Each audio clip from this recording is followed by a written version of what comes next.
So you want a homebrew fix for dual wield, and you saw my video yesterday. If you didn't see the video, card for it will be right here and down in the description or whatever. But apparently a lot of you guys loved it. It's been my most popular video. So thank you for checking it out, sharing it with your friends or whatever you did. But as I do with all my videos, I read all of the comments, and I saw a bunch of people had some concerns, some good ideas, and I want to make a follow-up video on these little Wednesday rant videos. Again, make sure you watch that video first so you know what I'm talking about here. But most of the concerns in the comments came from Hexblade Warlocks and Hunter's Mark being able to abuse the buff that I gave to dual wielding, because I do feel that from a feeling perspective and from a damaging perspective, dual wielding just falls short, especially compared to two-handed wielders as far as damage goes. But I'm going to give you my solution for what I do at my table, along with a lot of other options of how you can handle this homebrew problem and lots more. And the second thing I'm going to share is all the awesome homebrews that you guys had down in the comments that I saw that was really inspiring, of cool ideas that in different ways you can take it and put it in your table. At the end of the day, after hearing all the comments, I still would run it my way, but that's not the point. I'm not trying to get you to run dual wield how I do. I'm trying to get you to think outside the box and do it your way. So I'm going to give a whole bunch of options right here, kind of like I did in my counterspell video. Two things I want to get out of the way real quick is, first of all, I'm sorry. I should have addressed these things and put out these 2 points that I definitely thought about. I've had players run it at my table. I've had Hexblade Warlocks use this dual wielding thing. I've seen all these things and I've been around these issues, but I didn't specifically point it out. I think at one point in the video I said, yes, if you have certain subclasses or certain magic items, could possibly get this to where it gets crazy. I should have specifically addressed the issues having to do with Hunter's Mark and Hexblade Warlocks, because it is so big, so that y'all knew that I had this in mind and possibly giving y'all solutions that I'm going to do in this video. But like I always say, I listen to you guys and I hear you guys. The response to this video, like I said, was the best ever. So I'm for sure going to address the concerns and share the cool ideas that you guys have. And the second thing is, I want to thank you guys for not being super toxic. There's so many things in the comment sections, Reddit, Facebook's, whatever, that I see people just flame and roast on each other. And out of the hundreds of comments, I only had one person be any kind of negative or derogatory, talking down and stuff. I don't want you guys to ever bash on each other and degrade each other when your ideas aren't the same idea of fun as someone else's.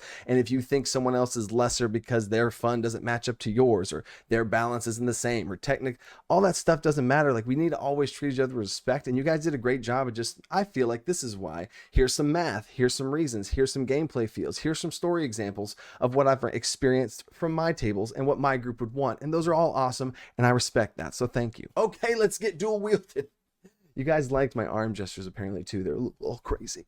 3 homebrew concepts I want to share with you guys about me as a content creator and as a dungeon master or homebrewer or whatever. Is one, the feel is what hugely drives most of my homebrew decisions. How it feels. If something feels bad, or it really feels bad to deal less damage and have to spend a bonus action compared to 2, it just feels bad. So what can I do to fix that and balance the numbers to where they work out? Oh, just take away the bonus action. It's a free action and you can attack. That feels cool, and the dual wielder can still use their bonus actions and still deal comparable damage. So at my table, there's been times where that feels good. That's not the generic standard that every single game I ever run ever I'm going to use that in. Not at all. I have a whole video where I talk about how I choose which homebrews to put in each games. So if I have a player that just really is excited about dual wielding and think it'd be fun, and they pick a class, and I know that that subclass has a heavy bonus action economy, awesome, let's do it. But if I have a player that's a crazy min-maxer and is trying to break the game and do as much damage as possible and do a subclass multi-class into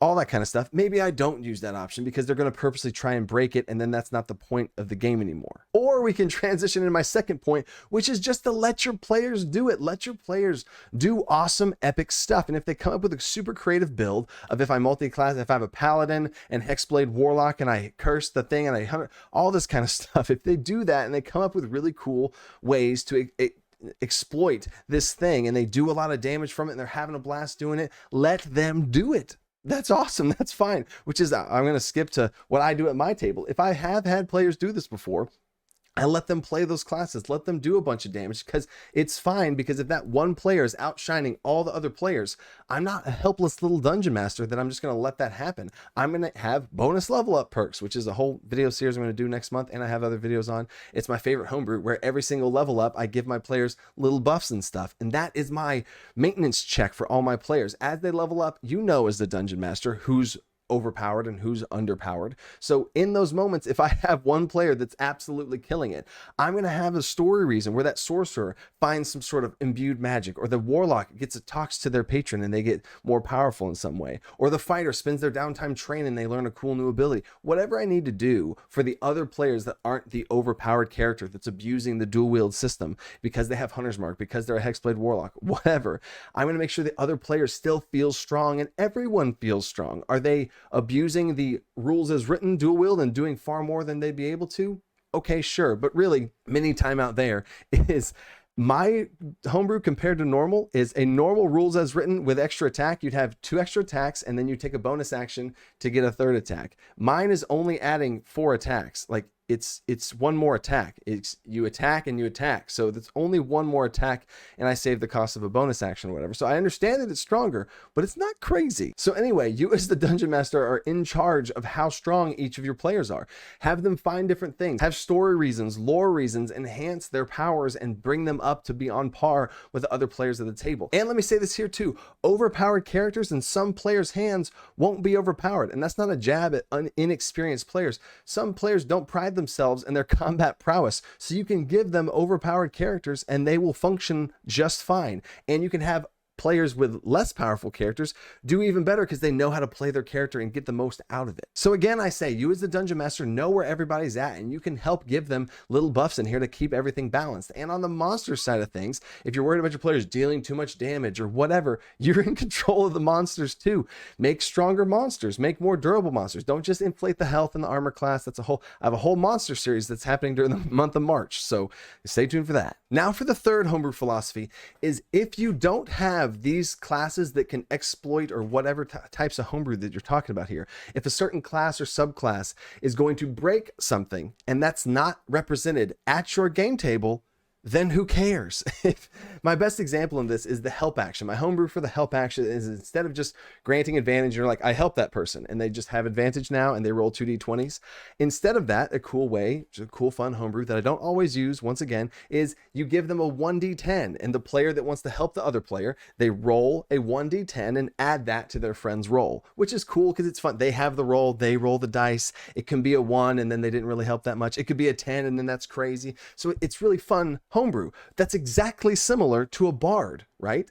So people would, you can't use that bards. What would a bard do? It's fine. If you don't have a bard at the table, then who cares? Like, just do it, just use it, it's fine. But if you do have a bard, then you have some options here, which is what I'm going to talk about a second here with these Hexblade Warlocks, is if they are at the table, there is a bard at the table, I might not use that homebrew and let the bard have their moments to shine and let them roll dice and buff other players or whatever, sure. Or you can give that bard a buff and have them be twice as effective at it, or they can split their inspiration, whatever you want to do to kind of make that player still feel unique and special, because there's a lot of different ways to do it, and homebrew rules don't just sabotage that and you're just helpless and, I can't, broke the game. So there's my rant, and now let's fix some stuff. Let me give you some solutions to some of the stuff going on and some of the concerns that you guys had. First of all, on a quick side note, is fighters. A lot of you guys are worried about fighters and how many extra attacks they have, and they have 4 extra attacks, and then you have free 4 more, and that's so many attacks. They're making so many attack rolls. First of all, I don't think fighters should have that many attacks. I know I said that, and the people were like, oh, what would be their special? In my opinion, this is a quick mini homebrew that I could do a whole video on. My version of fixing fighters is I think that all fighters should be martial fighters. Martial fighters. I mean, battle master fighters, and have every single fighter as the base part of their class has superiority die, because that's a fighter. That's what you do. You do cool combat maneuvers. That's the flavor of what a fighter is. Barbarians, rage. Fighters have this cool things. Rogue, sneak attack. Fighters have superiority die and maneuvers they can pull off, right? So each of the subclasses would have different twists to that. Eldritch Knights would have superiority die that has a little bit of magic inspired into it, and it would bleed into the rest of it. That's my fix for fighters. They wouldn't just have a crap ton of attacks that just, you roll a bunch of attacks. That's what's cool about, so anyway, that's my whole thing on fighters. I have a whole different fix for that. That's why I'm not too worried about them, and that's why I'm not worried about all the extra attacks that they get, because I have a different solution. And now I have 5 different solutions for you guys. A lot of them came from the comments, or I was inspired by things that people said in the comments, and I made my little little tweaks and polish them off from there. First one is something I actually have done, and I saw down in the comments. It's something that whenever I make these videos, I have to think about how long the video is or how whatever. So I don't know if I should just include absolutely everything and then the video's 30 minutes long. But you can combine both attacks from the main and offhand together in one roll. So if you had that 1d6 plus your modifier and then your offhand, which is just 1d6, instead you could just roll one attack roll for 2d6 plus your modifier, which I know is the exact same as the two-handed greatsword with the just 2d6 plus your strength modifier. It would be the same technically, mechanically it'd be the same, but the flavor is two-handed, which I actually love that. It speeds up gameplay because it's only one attack roll. The downside is that you can only attack one target, and I feel like that's still okay. This is a really great solution because when they have extra attack, instead of having 4 attacks, they actually pair them together, main and offhand as one, main and offhand as the second one, for only 2 attacks, and it doesn't take so long rolling so many different attack rolls. And this would also fix how many times you can deal damage from Hunter's Mark and Hexblade Warlock's Curse. Is every time you attack, each one of those pairs of attacks triggers the extra damage. You roll all the damage into one roll anyway. This leads me to number 2, which is restricting how many times this extra damage from these spells can occur. If you want to be really restrictive, maybe they can only trigger this extra damage once per turn or once per enemy. I think that's a really cool creative one, inspiring them to attack other things or position themselves to be able to make different attacks on different creatures. That's pretty cool. Or you can just have it be as many attacks as they have is how many damage times they can initiate that damage. Once you unlock an extra attack, now you can deal that damage twice with your main hand or your offhand. But once you've dealt that damage twice per turn, you can't do it anymore, and you can still make your other attacks. For option 3, I'm throwing in a lore and a roleplay reason because I love having mechanics not just be something like a video game mechanic where you're not allowed to do this or you can only do this many times. Have it be something that actually makes sense from a role play and in-game reasons why. So maybe you tie it to only their main hand. Maybe only their main hand weapon can deal that damage. My perfect example for this is a Hexblade Warlock. Maybe the Hexblade Warlock,